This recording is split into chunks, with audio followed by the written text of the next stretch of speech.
Is buying a house still a good investment?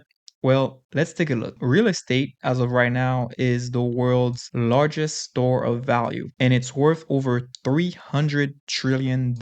But is that going to stay the same forever? I don't know. As of 2024, the average price of a home is somewhere between $400,000 and $500,000. One of the reasons why the prices of houses are going up is because of supply and demand. And if there is a low supply of homes with a high demand, then of course the price is gonna go up. But recently, I started seeing foldable homes, and some of them are like less than $50,000. And honestly, they don't look too bad. And then I also saw something called a boxable. It's a company that makes homes that are basically movable. This looks kind of terrible, and they start at about $60,000. But take a look at how they look inside. Look at this. The outside one, once it's finished, doesn't look too bad. And then take a look at what the inside looks like. This is not bad. Like honestly, if I was single and I needed a place to stay for $60,000 to have my own home, like as long as I have land, like this is not bad at all. Apparently, Elon Musk also owns one of those, and I don't know if you guys know Graham Stephan. He made a video about it where he went to visit the factory that makes them, and honestly, it does not look too bad at all. I mean, for $60,000, I mean, if that's all I had and I needed a roof over my head, uh, I mean, would I want to buy a $500,000 home or get something like this, you know, just to survive? You know what I'm saying?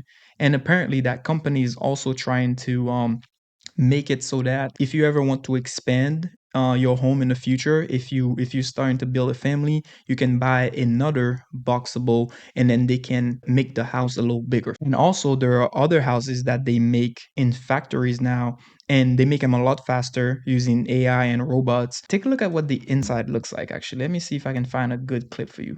Look at the inside of this home. I mean, look at this.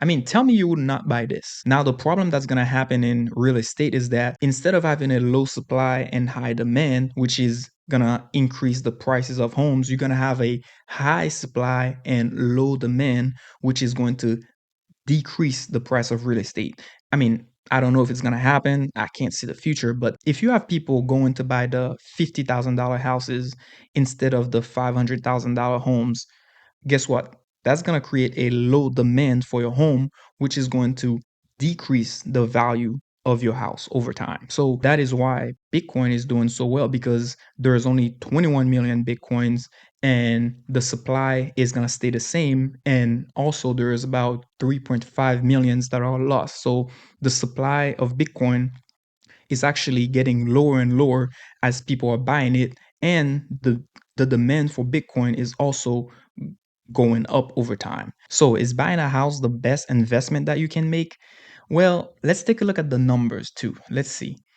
So let's say you have a $500,000 house, right? And you were able to put down 20% for the next 30 years, and your interest rate is about 5%, which is, not too bad, I guess. Your I'm just gonna say that your property tax is 1%. Your home insurance is gonna be $1,000 every single month. You have no PMI, which is private mortgage insurance. You have no HOAs, and you have other costs like, your couches, your televisions, if you need to do maintenance on the house, your water, oil, all of that is going to be about $5,000 every single year, which is reasonable. If you calculate this, right, you're going to pay a total of $2,147 a month. And out of pocket, that house is going to cost you a total of $1.1 million out of pocket. Out of pocket after 30 years. That ain't no joke. The house is going to cost you about $2,000 a month, but after your property tax, your home insurance, and your other expenses, you're actually gonna pay $3,000. And take a look at this: the total interest on the house is almost as much as the loan itself. So over time, having a house as an investment actually takes a lot more money out of your pocket than you think. And also, even if you use the house as a rental property, let's say you have a tenant that's paying you $3,000 a month, or let's say 3,500, right? And you get to pocket an extra $1,000 every single month. That extra $1,000, it's gonna feel nice, but that extra $1,000 is probably gonna be going towards like repairs, and other expenses for the house. And also, you gotta think about the time that it takes you to find good tenants. Or let's say your tenants are not paying you, or let's say your tenants are breaking stuff inside your home. There are so many things that can go wrong when you buy a house that people don't think about. And also, in some states, even if you pay your entire mortgage after 30 years, you are still required to pay property tax. And if you don't continue to pay them after 6 to 12 months, they might take the house away from you. Also, after 30 years, let's say another country is trying to attack America, you cannot take the house with you.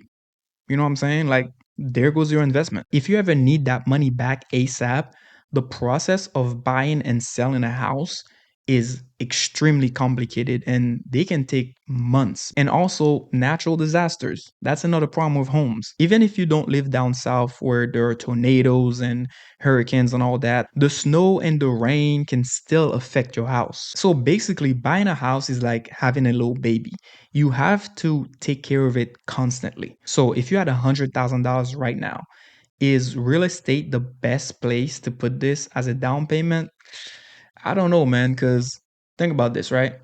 If you have $100,000 and you decide to buy some Bitcoin with it instead, I know it's very risky. If you had a 30-year plan and Bitcoin gave you 20% yearly for the next 30 years, and you never put a dime in it ever again, like, for example, for your house, you would be paying an extra $1.1 million. But let's say you just put that into Bitcoin, after 30 years, you would have $23 million. And I know it's a very risky investment as of right now. That's why I recommend everybody to go read the book, The Bitcoin Standard, because most people don't even understand what money is, yet alone Bitcoin. So I highly encourage you guys to go read that book first. It's less than $20. If you don't like reading like me, just download Audible and you can listen to it. I think it's about 12 hours. It's about 12 hours long, so it's not that bad. Just download Audible and listen to it. Trust me, it's 100% worth it. The math seems pretty clear to me because after 30 years, I mean, I don't know if my $500,000 home is going to be worth $23 million. So, I mean, I don't mind buying a house, but I would probably buy a full Bitcoin first. That's just me. That is not financial advice. That is just what I think. Leave me a comment down below if you disagree with me. As of 2023, there were about 145 million homes. And let me see if I can find something that is more up to date. Yeah, this one is better. So there's about 147 million homes as of 2024. The number of houses keeps increasing over time. That is why I am going to be buying $5 of Bitcoin every single day. And when Bitcoin is low, I'm probably going to be buying $10 a day. Also, I highly recommend you guys to do this challenge with me because people think that it's too late to get into Bitcoin because it's already $72,000. But think about this, right? Let's say you start with $0 and you give yourself 30 years. I'm currently 31 years old and I'm planning to retire when I'm 60, right? So if Bitcoin gave me a return of 20% every single year, and every single month I put $200, after 30 years, that would give me $3 million. I would like for you to read the book, The Bitcoin Standard, first, and then start investing $5 to $10 a day. It's not that expensive. If you cannot afford $5 to $10 a day, go drive Uber, go Go work at McDonald's. There are jobs out there that you can do. Find a way to get $200. Even if you started putting $100 a month, actually, even $100 a month into Bitcoin over time is gonna give you $1.5 million. So that is that is that is only a 20% return every single year, which is, I mean, it's pretty low. To me, it's pretty low, but I'm being very conservative. So if you cannot afford $100 a month, then go get another job. I don't care if you like this video. I don't care if you subscribe to my channel. I just want you to go educate yourself, because we spend enough time on useless stuff like TikTok and Facebook, and trying to compare ourselves to like other successful people, or like watching our friends do better than us. I don't want that to be you.